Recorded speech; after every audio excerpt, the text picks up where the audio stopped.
Assalamualaikum. Bertemu lagi dengan Mimin di Bertani Cabai.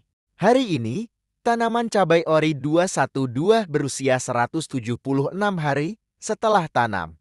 Kali ini, Mimin akan melakukan pemupukan yang ke-13. Kali ini, Mimin akan menggunakan NPK Mutiara Grower dengan dosis 4 sendok makan untuk 5 liter air. NPK Mutiara Grower mengandung nitrogen 15%, fosfor 9%, dan kalium 20%. NPK Mutiara Grower merupakan pupuk majemuk lengkap. Setiap butiran pril pupuk NPK Mutiara Grower mengandung E, P, dan K yang lengkap dengan K tinggi untuk menjamin keseragaman penyebaran semua hal agar pertumbuhan dan hasil tanaman yang maksimal. Kemudian, Mimin menggunakan pupuk kalsium nitrat dengan merek Karet Plus Boroni dengan dosis 4 sendok makan untuk 5 liter air. Karet Plus Boroni mengandung nitrogen dalam bentuk nitrate yang lebih tersedia bagi tanaman, sehingga mampu memberikan respon pertumbuhan yang lebih cepat dibandingkan dengan N-amonium.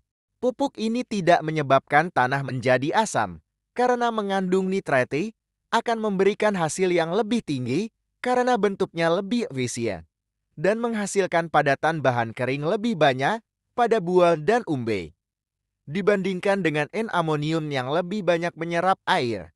Kemudian, Mimin menggunakan asam humat dengan Merck Power Soin dengan dosis 1 sendok makan untuk 5 liter air.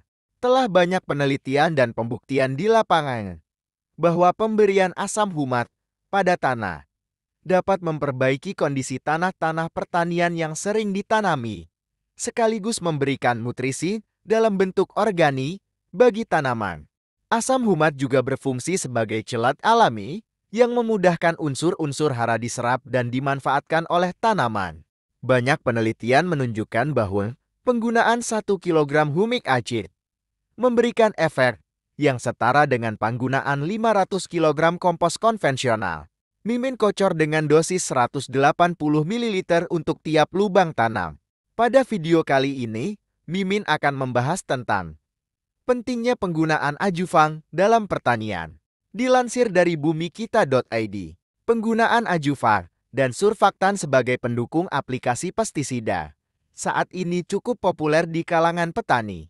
Di pasaran dikenal sebagai bahan perekat, perata pembasar atau penembus, upaya pengendalian hama dan penyakit tanaman dengan aplikasi pestisida. Hingga saat ini masih banyak menemui hambatan. Tak jarang ditemui petani yang mengeluhkan seolah-olah pestisida kurang efektif dalam membasmi hama dan mengendalikan penyakit. Sehingga berbagai cara ditempuh, misalnya dengan meningkatkan dosis pemakaian atau mencampurnya dengan bahan aktif lain.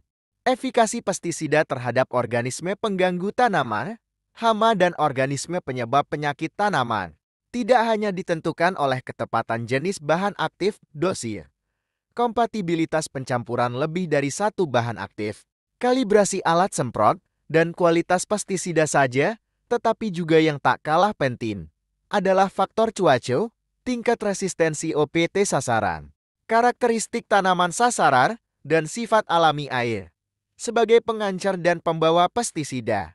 Yang pertama, faktor cuaca. Munculnya panas matahari dan hembusan angin beberapa saat setelah aplikasi pestisida di pagi hari akan mempercepat penguapan air sebelum bahan aktif bekerja secara maksimal. Turunnya hujan beberapa saat setelah penyemprotan pestisida mengakibatkan bahan aktif tercuci dan hilang dari permukaan sasaran. Aplikasi pestisida pada musim kemarau dengan intensitas paparan sinar matahari lebih tinggi juga berbeda dengan saat musim hujan. Yang kedua, tingkat resistensi OPT sasaran. Beberapa golongan hama serangga terutama ulat mempunyai lapisan chitin yang bersifat hidrofobik. Hidro sama dengan air.